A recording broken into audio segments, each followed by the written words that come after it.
Bonjour et bienvenue dans ce rendez-vous sur KTO et KTO Radio dédié à la doctrine sociale de l'Église. Nous poursuivons notre découverte de cette idée anthropologique centrale, le socle de l'enseignement social chrétien, celui de la dignité de la personne humaine, avec nos invités Dominique Serra-Coattanea, bonjour, enseignante aux facultés Loyola Paris, et Tuc Duhalderville, bonjour, cofondateur du courant pour une écologie humaine. Dominique Serra-Coattanea, je voudrais commencer par une autre citation du Compendium au paragraphe 132 où on peut lire « Une société juste ne peut être réalisée que dans le respect de la dignité transcendante de la personne humaine. Celle-ci, la personne, représente la fin dernière de la société qui lui est ordonnée. » C'est quand même fort de réaliser qu'on ne peut pas avoir de société juste s'il n'y a pas d'abord, en amont de tout, le respect de cette dignité de la personne humaine. De fait, le socle de la dignité est dans la pensée sociale de l'Église, en lien avec la visée d'un bien commun. L'homme est intrinsèquement un être social, relationnel, et il ne peut épanouir sa vocation comme personne humaine que dans la dynamique relationnelle. Le pape François nous a appris à interpréter cette vie relationnelle comme relation avec soi-même, avec les autres, avec la nature, avec Dieu.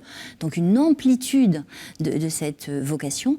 Et l'enjeu, c'est de percevoir à quel point la vie sociale doit se fonder sur cette dignité et le souci d'un bien pour tous, qu'elle puisse s'épanouir dans le cadre social de sorte que personne ne se sente exclu, personne ne se sente à la marge, à la périphérie, mais que tous, nous puissions considérer que la vie sociale est le lieu de l'épanouissement de nos vocations, diverses de par la terre, dans cette dynamique relationnelle. Donc l'enjeu d'une société juste, c'est comment nous co-construisons des chemins du bien commun qui permettent de déployer cette vocation à la vie. Mais parfois avec des conceptions qui peuvent être différentes de la dignité. Tuc Duhalderville, on peut envisager ce terme même de dignité, on peut lui donner des définitions différentes, et dans vos divers engagements, vous croisez des personnes qui ne mettent pas forcément la même chose derrière ce mot dignité. Comment on pourrait préciser ces différentes façons d'envisager ce sujet de la dignité? Oui, en fait, il est légitime d'avoir différentes acceptions de ce mot, et peut-être il faut effectivement les connaître et en plus se positionner. Cette dignité ontologique, on en a parlé, respect absolu de toute personne, aucune exception. Les personnes sont sans prix, leur vie est pleinement respectable et elles méritent d'avoir des conditions de vie dignes. Deuxième acception, c'est une dignité qu'on pourrait dire existentielle. Suis-je conscient de vivre dans des conditions qui sont dignes de l'homme? Est-ce que la personne qui est à côté de moi, qui meurt de faim, a-t-elle des conditions de vie dignes? Donc c'est un appel à respecter, à soigner sa dignité en aidant cette personne à avoir ses conditions de vie dignes. Après, il y a une dignité qui peut être morale. Est-ce que je suis digne de ma dignité? Si je fais des crimes, si je mens, si je vole, si je manque de respect pour autrui, je porte atteinte au fond à ma dignité. Et pour autant, le pire criminel que je pourrais éventuellement être demeure dans une dignité ontologique. Donc là, il y a une tension et aussi un appel à me montrer digne dans ma façon de vivre.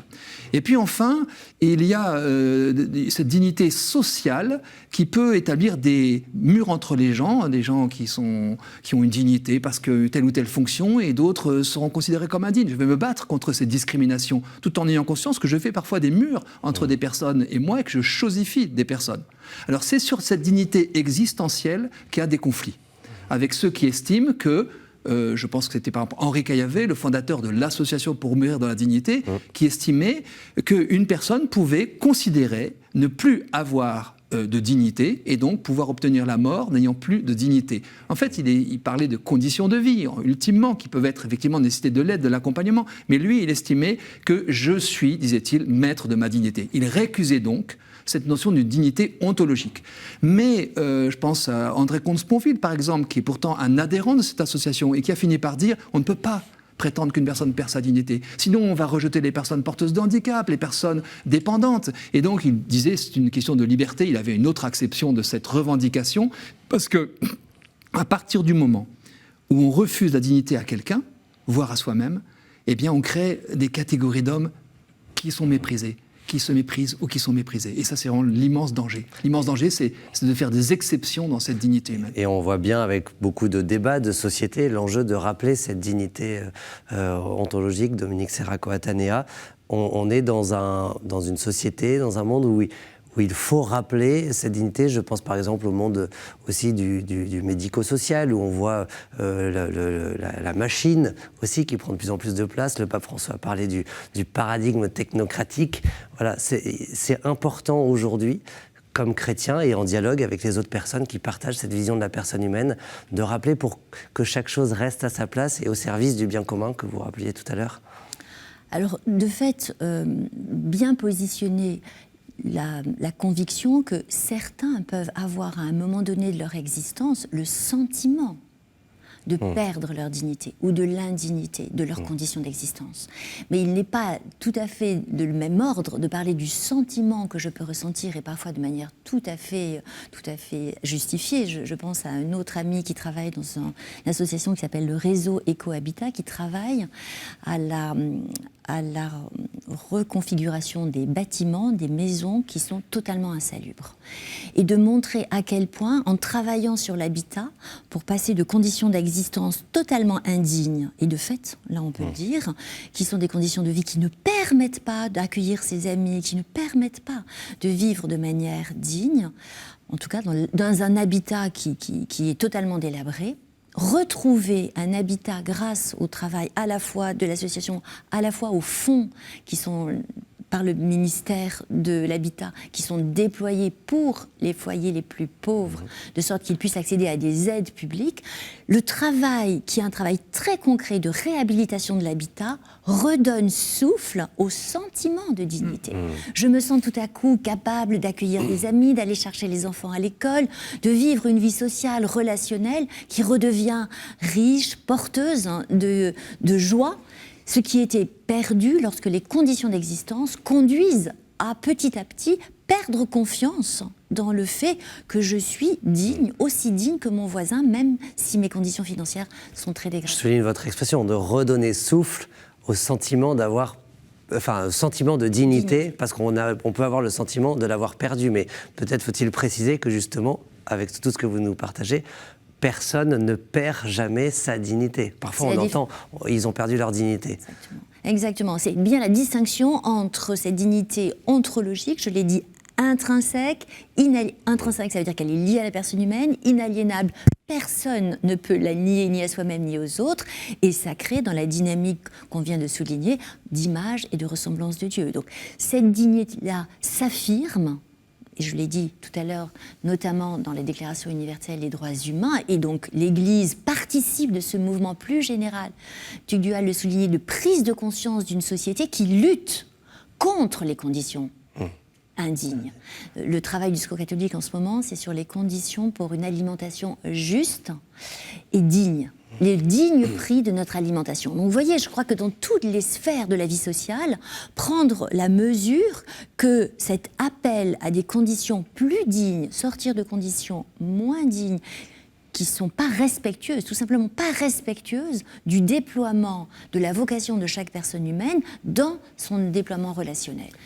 On peut dire que la compréhension profonde, en éventail, dans toutes les strates de la vie, personnelle, sociale, publique, économique, en écologie aussi, de cette dignité humaine, va conduire à nous humaniser au fond. C'est-à-dire que la dignité est comme un combat de pouvoir la reconnaître vraiment, car c'est difficile. C'est difficile et il y a beaucoup d'injustices qui se déploient, qui sont liées au refus de reconnaître la dignité d'une personne.